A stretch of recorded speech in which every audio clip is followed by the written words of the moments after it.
जगह पर रह रहे हैं वहाँ के पास वाली बस्ती रातों रात गायब हो जाती है। वहाँ रह रहे बहुत सारे लोग अचानक से सुबह में नज़र नहीं आएंगे तो आपको कैसा लगेगा? आप सोच में पड़ जाएंगे कि आखिर ये लोग बगैर किसी प्रकार की आवाज़ किए इस जगह से आखिर कहाँ चले गए।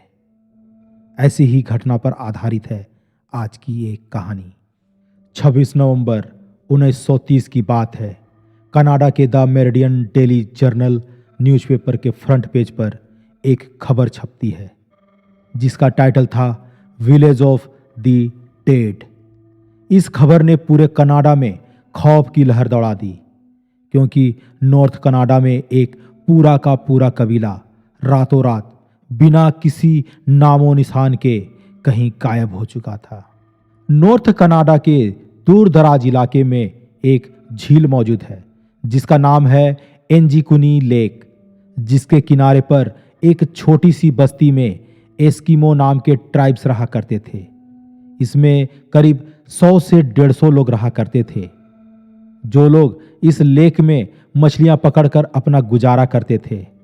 यह नॉर्थ कनाडा का वह एरिया है जहां हजारों नहीं बल्कि लाखों स्क्वायर किलोमीटर्स के एरिया पर सिर्फ चंद हजार लोग ही बसते हैं और इसकी वजह है यहाँ पर पड़ने वाली कड़ाके की ठंड। इस एंजिकुनी लेक में मछलियों के अलावा आसपास के एरिया में दूसरे जानवरों का भी शिकार होता है और इसके लिए कई शिकारी यहाँ आते रहते हैं। और यह नवंबर 1930 का एक बहुत ही कड़ाके की ठंड वाला दिन था। जो लेबल नाम का एक शिकारी इलाके में शिकार के लिए आया हुआ था। शिकार करते करते वह इस कदर बिजी हो गया कि उसे पता ही नहीं चला कि कब अंधेरा हो गया।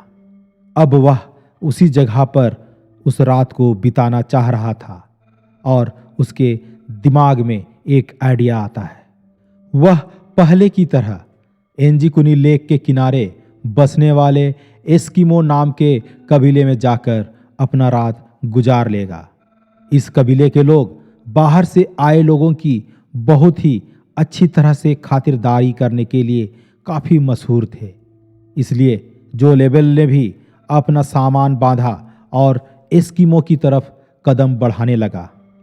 यह एक चांदनी रात थी लेकिन दूर दूर तक बिल्कुल खामोशी छाई हुई थी। ना ही कोई शख्स नजर आ रहा था और ना ही किसी की आवाज वो सुन पा रहा था। उसे तो सिर्फ अपने कदमों की आवाज ही सुनाई दे रही थी। वह अपने कदमों को आगे की ओर बढ़ाता बढ़ाता उस एस्किमो की बस्ती की ओर बढ़े चले जा रहा था। हालांकि जो पहले भी ऐसा कर चुका था लेकिन आज उसे सब कुछ एबनॉर्मल लग रहा था। इससे पहले वह जब कभी भी उस बस्ती के नज़दीक गया था तो उन्हें उस बस्ती वालों द्वारा पाले गए कुत्तों की आवाज़ सुनाई देती थी, लेकिन आज वहाँ पर कुछ अजीब ही था।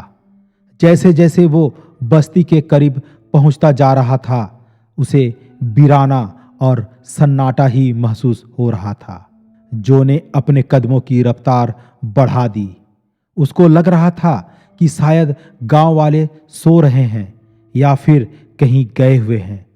जो लेबल अब उस बस्ती के इतने करीब आ गया था कि वहां पर के खेमे उसे साफ साफ दिखाई दे रहे थे। वह उसमें से उठ रहे धुओं को भी देख पा रहा था।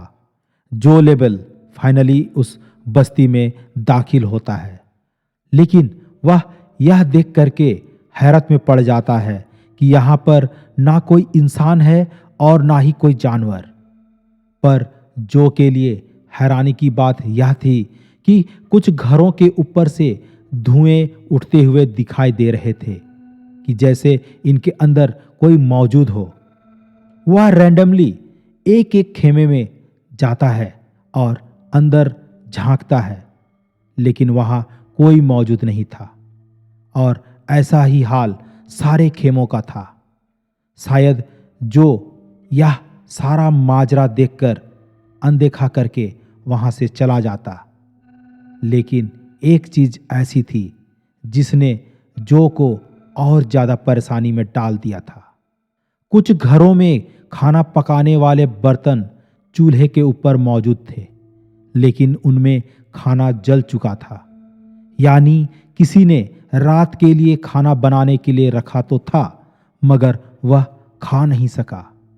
यहाँ तक कि बस्ती की औरतें जो कपड़े सिलाई करती थी, वह कपड़े भी वहाँ मौजूद थे और सुई में धागा भी डला हुआ था।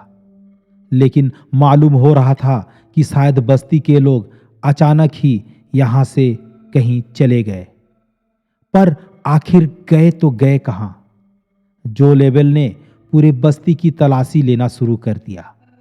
उसने देखा कि जो कुत्ते कबीले वालों ने पाल रखे थे, उनके गले में रस्सी बंधी पड़ी थी, लेकिन कुत्ते भूख से मर चुके थे। हालांकि कुत्तों के सामने खाना भी मौजूद था, पर उनको खाना देने वाला कोई इंसान वहां मौजूद नहीं था। एक जगह पर उसको एक कब्र खुदी हुई दिखाई दी।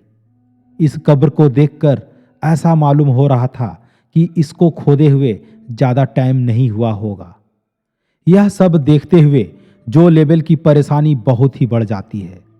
वह रात के वक्त अकेला यह सारा मंजर देख रहा था। वह काफी घबरा चुका था। यहाँ के लोग जब कहीं भी जाते हैं तो अपने साथ अपने कुत्ते जरूर रखते हैं, लेकिन यह सब देखकर ऐसा मालूम हो रहा था कि शायद यहाँ कुछ अजीब हुआ है। कोई ऐसी अनहोनी घटना घटी है जिसने लोगों को अचानक से कहीं जाने पर मजबूर कर दिया है। इतना मजबूर कि वह अपने कुत्ते भी छोड़ गए, कपड़े, खाना और जलती हुई आग को भी बुझा ना सके।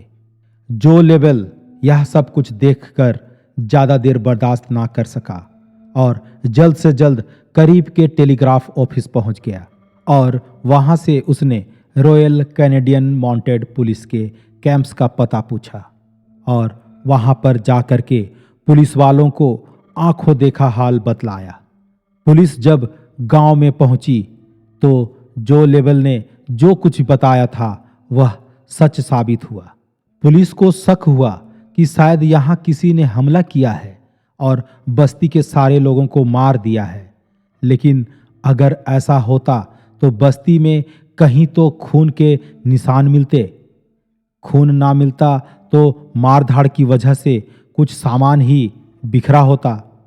पुलिस ने तुरंत ही गांव वालों को ढूंढने के लिए एक सर्च ऑपरेशन शुरू कर दिया। इस सर्च ऑपरेशन में एक बहुत ही अनोखी चीज देखने को मिली जो शायद जो लेबल ने भी नोटिस नहीं की थी। सारी बस्ती बर्फ से ढकी हुई थी, लेकिन उस बर्फ पर किसी के पांव के निशान नहीं थे। वहां सिर्फ एक ही शख्स के पांव के निशान थे और वह था जो लेबल का। अगर इस बस्ती में जो के अलावा कोई आया ही नहीं और कोई गया ही नहीं, तो फिर बस्ती वाले गए तो गए कहाँ? लेक के ऊपर भी बर्फ जमी हुई थी और बस्ती वालों की जो नावें थी, जो कश्तियां थी, जमीन पर खड़ी थी, क्योंकि इस मौसम में मछलियों का शिकार नहीं होता। इसी वजह से कश्तियों को जमीन पर खींचकर पार्क कर दिया जाता था। अगर बस्ती वाले लेक में तैरकर कहीं जाते या उनको किसी ने मारकर लेक में फेंक दिया होता तो लेक के ऊपर पड़ी बर्फ कहीं ना कहीं टूटी या बिखरी हुई उन्हें जरूर दिखलाई देती। पुलिस वालों को इन्वेस्टिगेशन में यह भी मालूम पड़ा कि ये लोग जो के यहाँ आने से 8 दिन पहले ही गायब हो चुके थे, क्योंकि कुत्तों की मौत 1-2 रोज भूखा रहने की वजह से नहीं होती और घरों से निकलने वाला धुआं इस बात की निशानी थी कि इनको यहाँ से गए ज़्यादा अरसा नहीं गुजरा, क्योंकि यह वह धुआं था जो लकड़ियाँ बुझ जाने के बाद भी काफ़ी देर तक निकलता रहता है। अब पुलिस वालों के सामने ढेर सारे सवाल थे, लेकिन जवाब एक भी नहीं था। कई महीनों के सर्च ऑपरेशन के बाद पुलिस ने आखिरकार इस केस को अनसॉल्व्ड का ठप्पा लगाकर हमेशा हमेशा के लिए बंद कर दिया। और वक्त के साथ साथ लोग इस बात को भूल गए।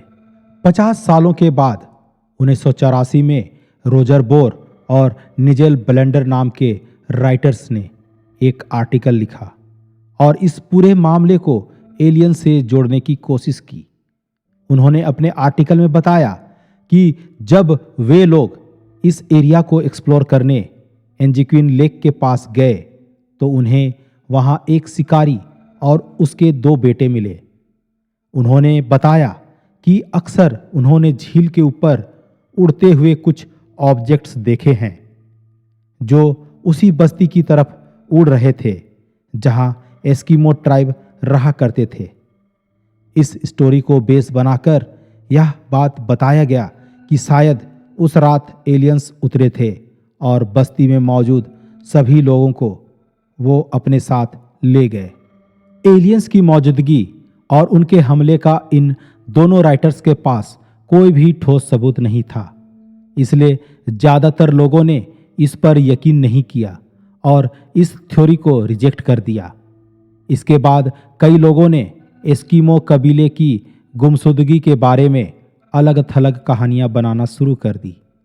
लेकिन हकीकत यह है कि इस घटना को घटे 100 साल होने को हैं, मगर आज तक इस सवाल का जवाब किसी के पास नहीं है कि एंजीक्विनी लेक के पास रहने वाले एस्किमो कबीले के लोग आखिर कहाँ गायब हो गए।